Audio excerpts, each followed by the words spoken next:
इसी बीच बात करें तो बिहार के शिवहर जिला में भी आज एससी समाज जो है लगातार बहुजनों की आवाज बुलंद करते हुए उन्हें साफ तौर पर नारा दिया कि जो SC/ST की बात करेगा वही दिलीप पे राज करेगा।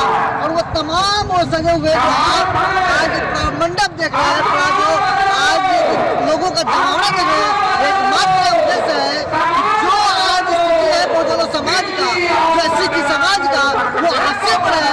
इसलिए शिवहर ने मान लिया है कि यहाँ की जो बात करेगा वही देश पे राज करेगा। तमाम ऐसे नेता जो है ये बात करना है कि आखिर इसी शिवहर लोकसभा का क्या है। BSP के नेता जो है मदन साहब खास समाज के लोग हास्य पर क्या संदेश देना चाह रहे हैं? सबसे बड़ी बात हमको 22 जाति में, अनुसूचित जाति जनजाति, हम 22 जाति में हैं। ये व्यवस्था 14वीं सदी में तो बहाल किया गया, तुम ये जा, तुम वो जा, तुम ऊंच नीच, तुम छोटे बड़े। वो आज के डेट में भी हमको कभी दलित बना दे रहा है, कभी महादलित बना दे रहा है, कभी अति पिछड़ा, कभी पिछड़ाई बना के राजनीतिक मुद्दा बना के तोड़ के हमको कमजोर करके गलत लोग शासन में है।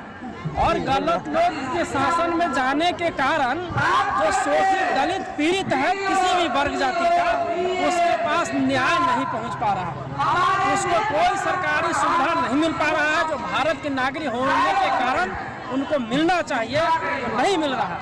यहाँ के बुद्धिजीवी तमाम SC/ST के लोग सबों ने ये पूरे देश के हालात पे चिंतन मनन करने के बाद यह एक व्यवस्था निकाला कि क्यों नहीं हम SC/ST ही इस आगाज को बुलंद करें और हम आवाज दें कि हम एक हैं।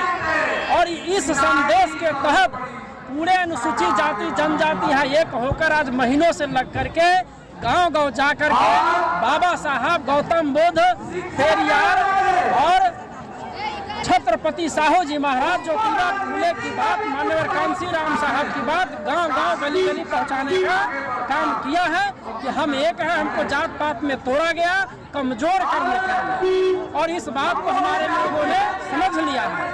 अब हम शिवहर से एक हो गए हैं और ये व्यवस्थाएं निरंतर बढ़ती रहेंगी। इससे बहुत सारे बगल के जो जिले हैं वो प्रभावित हो रहे हैं, राज्य भी इससे जो है उथल पुथल में है।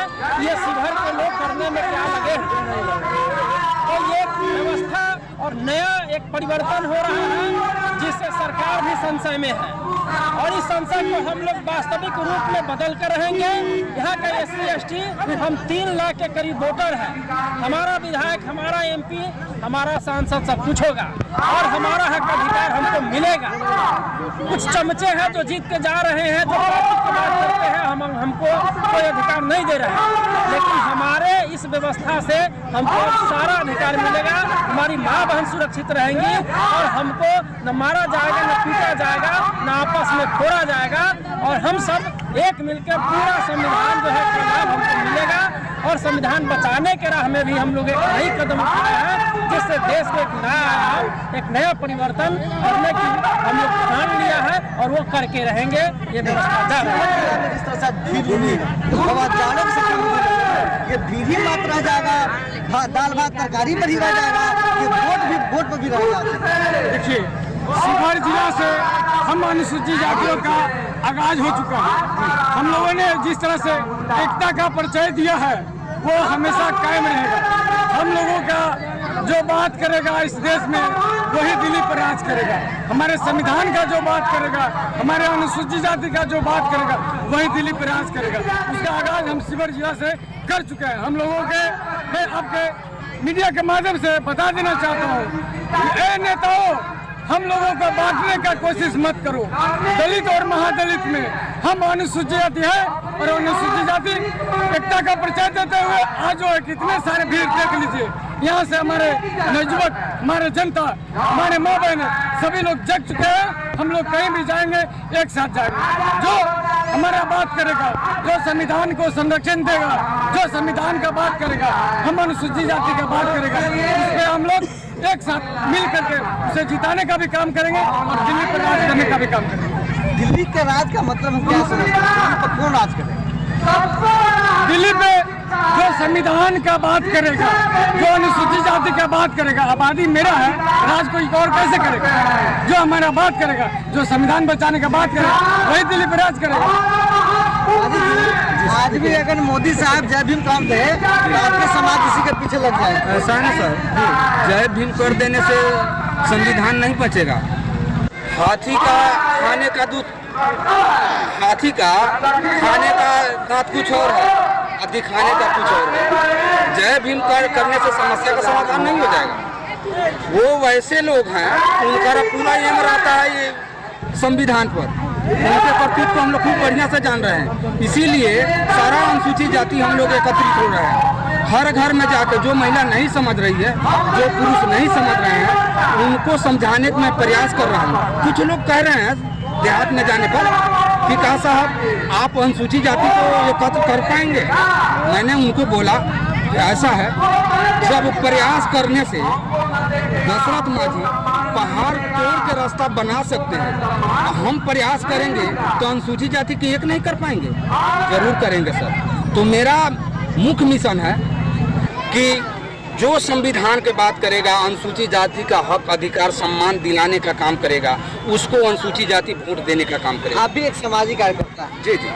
मुझे जात की बात नहीं करना चाहिए, लेकिन मैं जात की बात कर रहा हूँ। ठीक है सर। आप जिस जात से आते हैं, जी। आज भी आपके जाति के लोग जो है वो नाम मात्र का पढ़ रहे हैं, और जो पढ़े हैं वो भी दलाली करते हैं। जी। समाज में सत्ता है और आज भी वो समाज आज भी दबा हुआ है। आपके जो नेता, जिसको लोग आपके समाज नेता मानते हैं, वो मुख्यमंत्री बन गए हैं, लेकिन आज भी आपके घर में नहीं घुसे। सर ऐसा है, शायद आपको पता नहीं है और कुछ लोगों का पता भी है। 2014 में जीताराम मांझी मेरे घर आए थे। मेरा नाम हुआ शंभू मांझी, मेरे घर आए थे। मैंने उनको कार्यालय पर जाकर बोला था कि आप एक गिलास पानी हमारा पी लीजिएगा तो हम अपने आप को कृतार्थ समझेंगे। वैसा ही उन्होंने किया। मेरे घर तक आए, 3 घंटा तक भाषण चला मालीगांव में, और हमारे घर आए थे। उसके बाद मेरा भाई BA पास किया, मैंने उनको लेकर गया, उन्होंने सुना तक नहीं। ठीक है, तो एक मुट्ठी लोग मेरे समाज में भी कुछ ऐसे हैं जिसे चौंकाने की जरूरत है। जैसे जीताराम मांझी जो संविधान हटाने की बात करता है, जो दफा कमजोर करने की बात करता है, उसी के गोद में जाकर जीताराम मांझी बैठ जाते हैं। ठीक है भैया, आप जाके बैठ गए हो, लेकिन हम तो जनता के बीच में रहते हैं ना, तो हम जनता को बताने का प्रयास करेंगे ना। का विरोध करेंगे आप? ये डट के करेंगे। लेकिन आपके समाज आज भी उसको पूछते हैं। नहीं पूछते हैं, लेकिन मेरा अभियान जारी है। मेरा अभियान जारी है।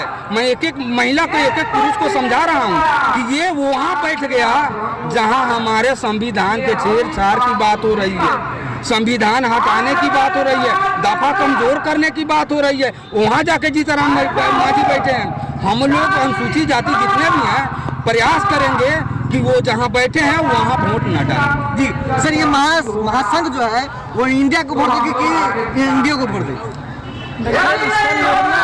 अभी हमारी टीम करेगी और उनके साथ बैठकर जो देश देखा जाएगा कि हमारा नेतृत्व संवैधानिक तरीके से कौन करता है, उनके साथ हम लोग जाएंगे। या तो इंडिया दोनों में से नहीं, इंडिया एनडीए अभी नहीं है।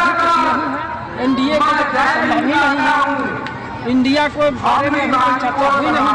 हम और बहुत सारी दलें हैं जिनके बारे में हमारा समाज विचार कर रहा है। कई राष्ट्रीय पार्टी है, तो हम लोग उस पर मंथन करेंगे और समाज जिधर हम लोग एक साथ बुद्धिजीवी निर्णय लेंगे उधर हम लोग जाएंगे। जी, क्या लग रहा है जगन्नाथ जी कि क्या इस जगह कुछ हो पाएगा कि बचिएगा? जी, हम लोगों ने जिस तरह से आज इस कार्य का आह्वान किया है, तो मैं आपके चैनल के माध्यम से यह कहना चाहता हूँ कि तमाम नेता को मैं चेतावनी देना चाहता हूँ जो हमारे अनुसूचित जाति से आते हैं। मैं उनको कहना चाहता हूँ कि आप नेता बने हुए हैं मेरे समाज की वजह से। आप चंद सीटों के लिए 2-4 सीट आपको मिल जाता है तो मेरे संविधान को बेचने वाले के साथ आप हो जाते हैं।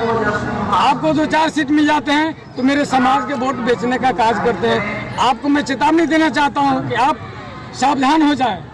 आप ऐसे नेताओं को सपोर्ट करें जो हमें संविधान को बचाए जो हमारे समाज को बचाए, जो हमारे आरक्षण को बचाए। आज क्या हुआ, भारत में हमारे आरक्षण को खत्म कर दिया जा रहा है। आरक्षण खत्म करने का मतलब है प्राइवेटाइजेशन करना। प्राइवेटाइजेशन कर दिया, प्राइवेट में क्या है, कुछ ठेकेदार लोग ठेकेदारी लेता है, और ठेकेदार लोग क्या करते हैं, अपने रिश्तेदार को, अपने जात भाई को नौकरी देते हैं। मेरे समाज के लोग, कुछ लोग पढ़ लिख लिया तो है, लेकिन नौकरी नहीं मिल रहा है। इसलिए मैं अपने नेताओं को चेतावनी देना चाहता हूँ कि आप होशियार हो जाइए कि आने वाले दिन में अगर मेरा बात आप नहीं करेंगे, मेरे संविधान को बात आप नहीं कराएंगे, SC ST से जो छेड़खानी हो रहा है, हमारे संविधान से जो छेड़खानी हो रहा है, आपको जगह जगह घेरने का काम करेंगे। जगह जगह आपको घेर करके जरूरत पड़ेगा तो सब कुछ करना पड़ेगा, जो करना पड़ेगा वो हम करने के लिए तैयार। क्या लगा भाई इस मीटिंग से, क्या कुछ लग रहा है कि कुछ हो पाएगा? क्या हो पाएगा बताइए? बहुत बढ़िया बदलाव आएगी। बदलाव आएगी? क्या बदलाव चाहते हैं? बदलाव चाह रहे हैं यही कि हमारे संविधान सही सलामत रहे और कोई भी नेता हमारे संविधान को छेड़छाड़ न करे और हम लोगों को जातिवाद खत्म करे। जातिवाद? कौन सा जातिवाद?